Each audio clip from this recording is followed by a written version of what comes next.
రిబకాని ప్రేమిస్తున్న ఒక ఇస్సాకే తన భార్య కొరకు బాధ్యత కలిగి ఏం చేశాడంటే ప్రార్థన. ఎలాగా? ఇస్సాకు భార్య అయిన గొడ్రాలుగా ఉన్నది గనుక అతడు ఆమె విషయమై యెహోవాను వేడుకున్నాడు. ఎవరి విషయం అంటే ఒక భార్య కొరకు, ఇదిగో ప్రభా నా భార్యకి గర్భఫలాన్ని మీరు ఇవ్వాలి అని యెహోవాను వేడుకున్నాడు.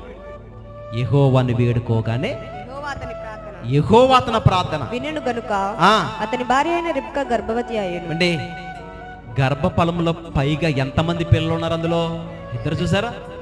ఇద్దరు కమల పిల్లలు, కమల వాళ్ళు. అంటే ఎంత శ్రేష్టమైంది దేవుడు ఇస్తారు తెలుసా? అంటే మనం ఎవరి దగ్గరికి వెళ్ళాలి? దేవుని సన్నిధిలోనికి వెళ్ళాలి. ఇప్పుడు ఈ గర్భఫలాన్ని ఎవరు వాళ్ళు చెప్పండి? దేవుడే ఇవ్వాలి. అది గర్భఫలము యెహోవా ఇచ్చు బహుమానం.